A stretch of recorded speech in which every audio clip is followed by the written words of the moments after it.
777 Charlie is a great example of the sheer passion for filmmaking and storytelling. Hey there, my name is Paurush. Welcome back to Long Live Cinema. And in this video, we are going to talk about 777 Charlie. I honestly have a lot to talk about this film, so this video is going to be filled with a lot of spoilers.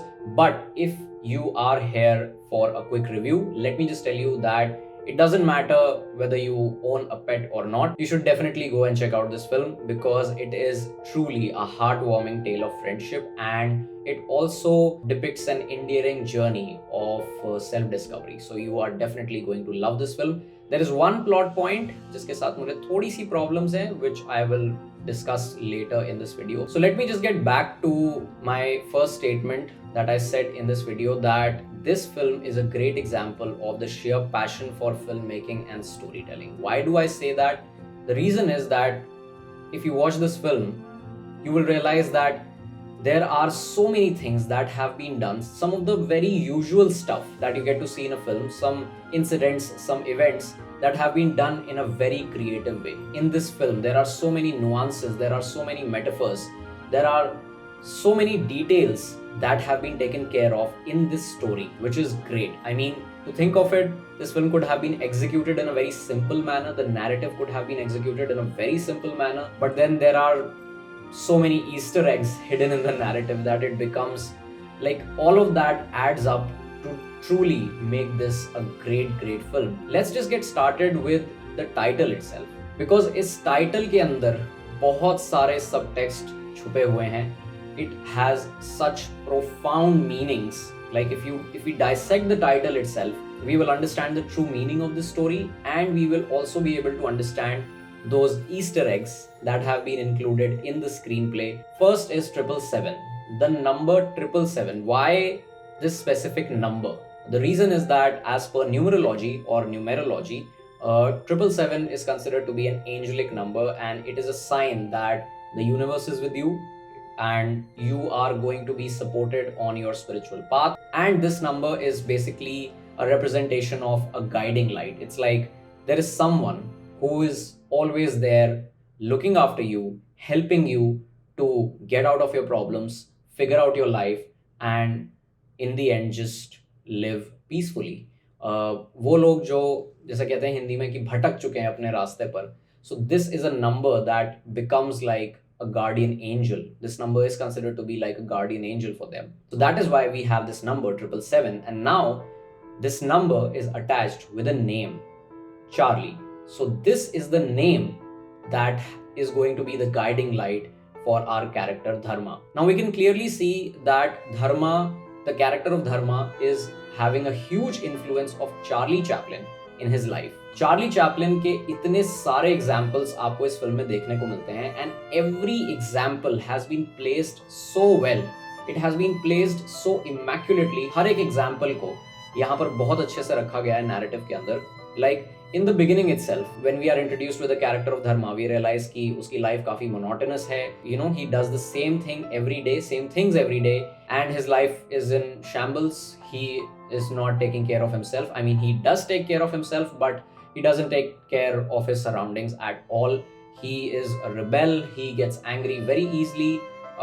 He's an orphan. He lost his parents at a very young age, and he's a factory worker. So I think this is a direct reference to modern times, Charlie Chaplin's modern times, just like how everything works according to the clock, by the clock. So that is the same with Dharma. And then we get to know how he lost his parents at a very young age. मतलब वहाँ पर flashback में जाकर हमें exposition देखने को मिलती है कि किस तरह he lost his parents because of an accident. और वहाँ पर उस time, if I am not wrong, वो जो accident होता है that is because of a dog. एक कुत्ता वहाँ रास्ते पर आ जाता है और कार disbalance हो जाती है. And it's anyways the weather, it was raining cats and dogs. Yeah, it was raining cats and dogs. So because of the weather, because of the dog crossing that road, Dharma ends up losing his parents. But the one person that came in for his rescue was Charlie Chaplin, because he used to watch Charlie Chaplin right from his childhood. Like Charlie Chaplin was his favorite character. जैसे हम बचपन में cartoons देखा करते हैं, हम सबके अपने अपने फेवरेट कार्टून्स हैं. Cartoons were our biggest saviors. from any situation. If you're feeling sad or if you're not having a good day, you just go and watch a cartoon and you'll start feeling happy. So that was the case with Charlie Chaplin for Dharma. He like that was his happy place. Charlie Chaplin was his happy place. And जब वो धीरे धीरे बड़ा होता है and finally जब हम उसे यहाँ पे एज एन अडल्ट देखते हैं, तब हम देखते हैं कि किस तरह उसने चार्ली चैपलिन का एक वो बना रखा है, एक कैरिकेचर मैं कह सकता हूँ, कैरिकेचर वहाँ पर बना रखा है using different kind of tools, जिससे ये भी पता चलता है that he is a builder. Basically he works in a factory जहाँ पर अलग अलग चीज़ें बनाई जाती हैं. And we can clearly see that reference जब हम उस चार्ली चैपलिन के कैरिकेचर को देखेंगे, तो वहाँ पर जिस तरह वो मशीन के पार्ट्स को यूज़ करके चीज़ों को बनाया गया है, so that shows that yes he knows how to build things, but what he could not build is his own life. और ये हमें दिखता है कि किस तरह उसका घर हमेशा गंदा रहता है, खाना टाइम पे नहीं खा रहा है, खा भी रहा है तो वही सेम चीज़ खा रहा है. He just has beer and he has a habit of smoking. और एक और बहुत अच्छी चीज़ उसमें दिखाई गई है कि जो उसके गेट का लॉक है, the latch, I should say the latch never closes. वो गेट कभी बंद ही नहीं होता है. He tries his best but वो गेट कभी बंद नहीं होता है. So that is a very very good symbolism done here to show कि nothing fits in his life. There is nothing that is fitting in his life. He has lost his loved ones.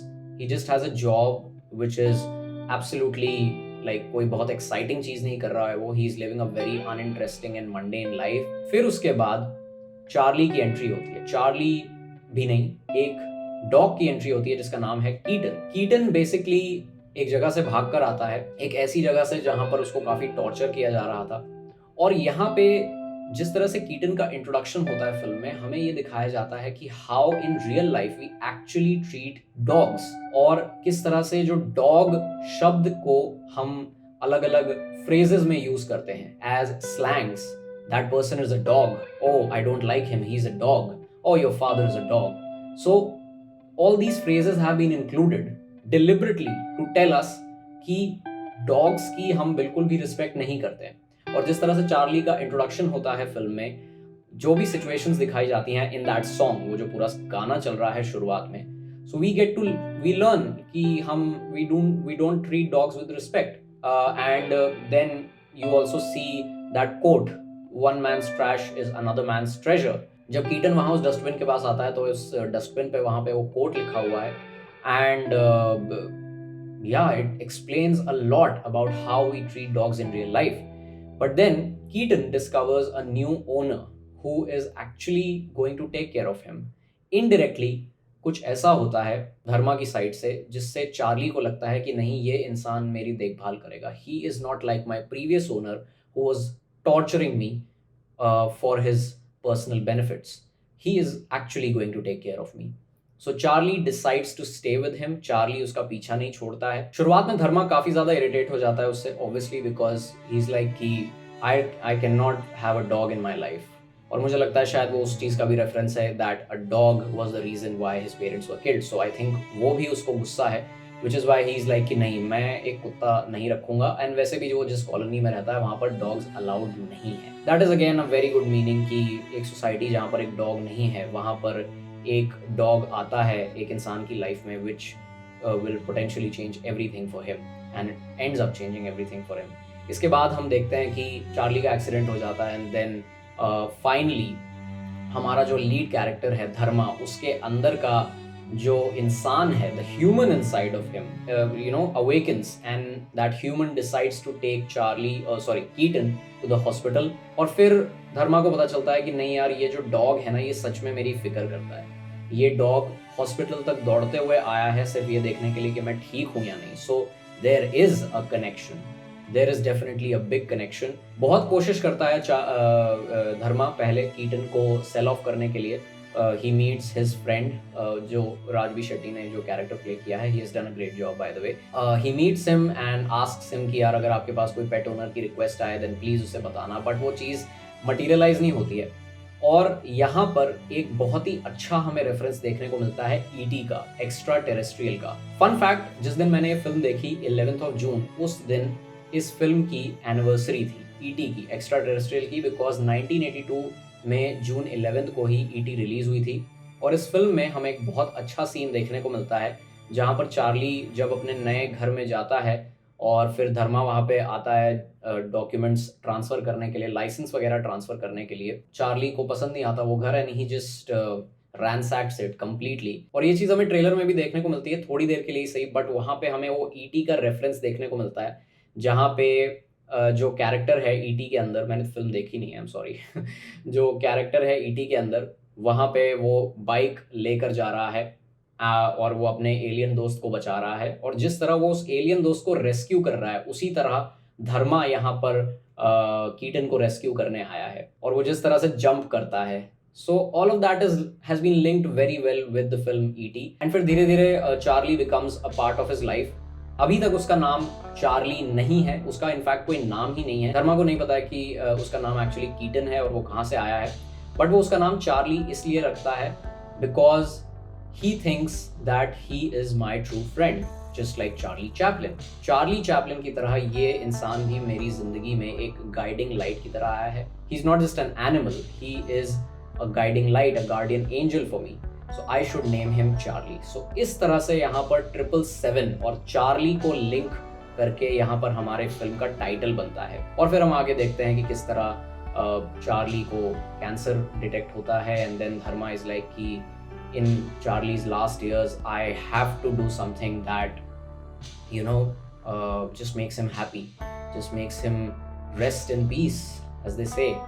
So सब कुछ करता है वो, उसको अलग अलग जगह पर लेकर जाता है और अपनी जर्नी के दौरान वो काफ़ी सारे डॉग ओनर्स से भी मिलता है। एक जो हमारी फीमेल लीड कैरेक्टर है, she helps in rescuing dogs, so उसका भी यहाँ पर कैरेक्टर बहुत अच्छे से यूज़ किया गया है।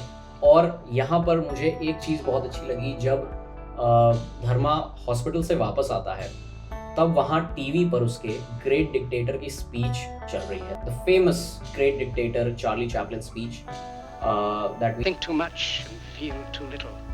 More than machinery, we need humanity. More than cleverness, we need kindness and gentleness. Without these qualities, life will be violent and all will be lost. So वहाँ पर उस स्पीच को किस तरह से धर्मा की फीलिंग्स के साथ लिंक किया गया है, that is very good. I really like that part कि वहाँ पे ग्रेट डिक्टेटर का जो रेफरेंस उन्होंने यूज़ किया है। और इनफैक्ट वहाँ पर एक सीन है जब टीवी पर धर्मा जो टीवी देखता है उसमें एक फिल्म चल रही है, वो है गोल्ड रश। और Gold Rush basically it's about Charlie Chaplin in a snow storm.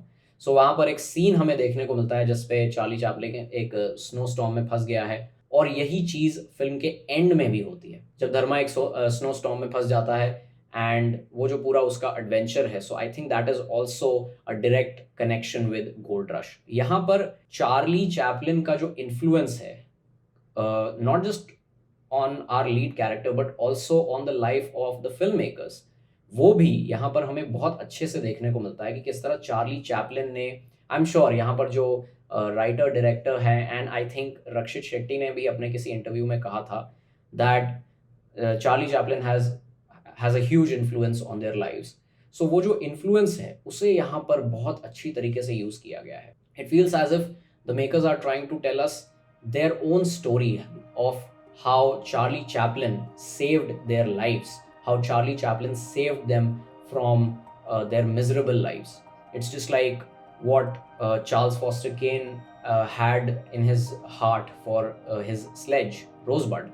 The exact same feeling, the exact same emotion, the sentimental value that Charles Foster Kane had for Rosebud, something like that has also been depicted here in this film.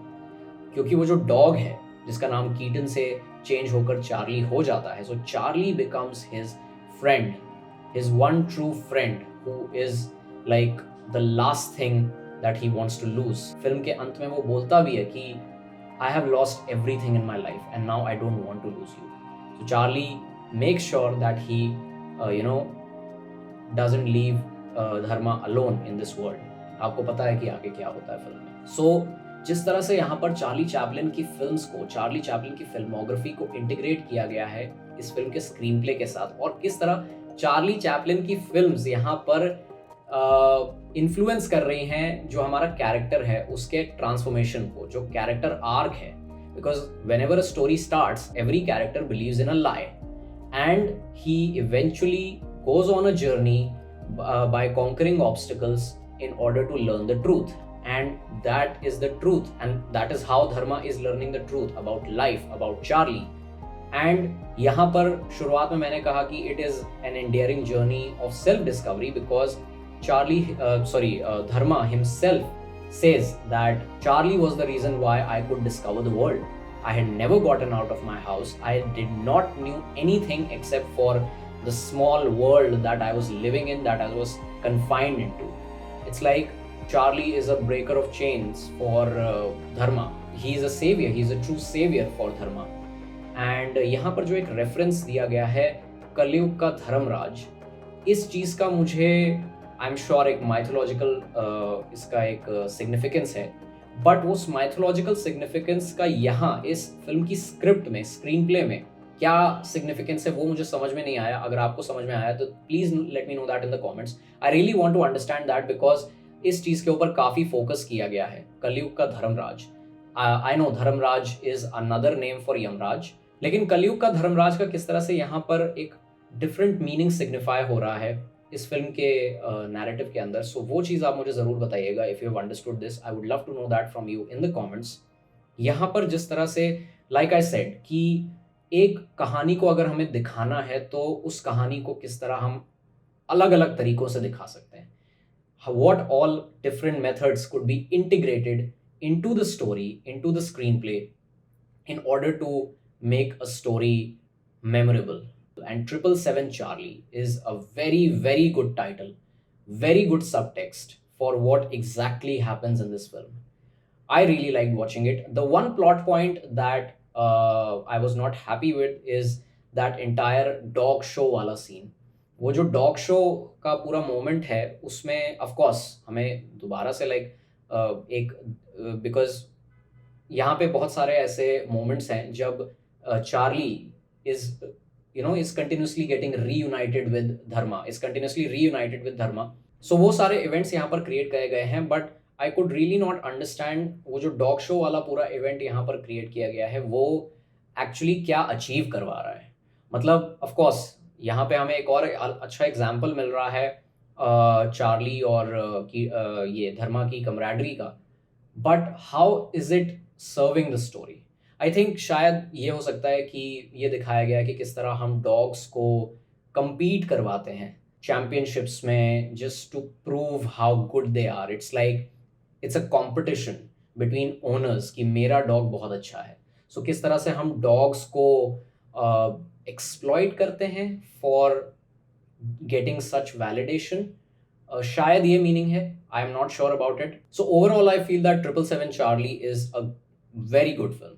You should definitely go and check it out, and I'm so happy that we are getting to see such new cinematic ventures. So I'm very happy कि नई नई चीज़ें करने की यहाँ पर कोशिश करी जा रही हैं. Of course we had films like तेरी मेहरबानियाँ that I think came out in the 80s, but now we are getting to see another story between a man and his dog, and the entire execution of this film is very good. It's very impressive.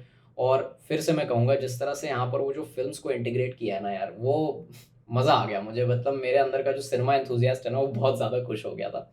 And that shows कि यहाँ पर कितना ध्यान दिया जा रहा है छोटी से छोटी चीज़ को एक अलग तरीके से प्रेजेंट करने की तरफ बढ़ते हुए, कितना यहाँ पर ध्यान दिया जा रहा है इन छोटी छोटी चीज़ों पर. So yeah, that's it for this video. I hope you liked this video. If you did, let me know that in the comments. I'll see you soon in the next one. Long live cinema.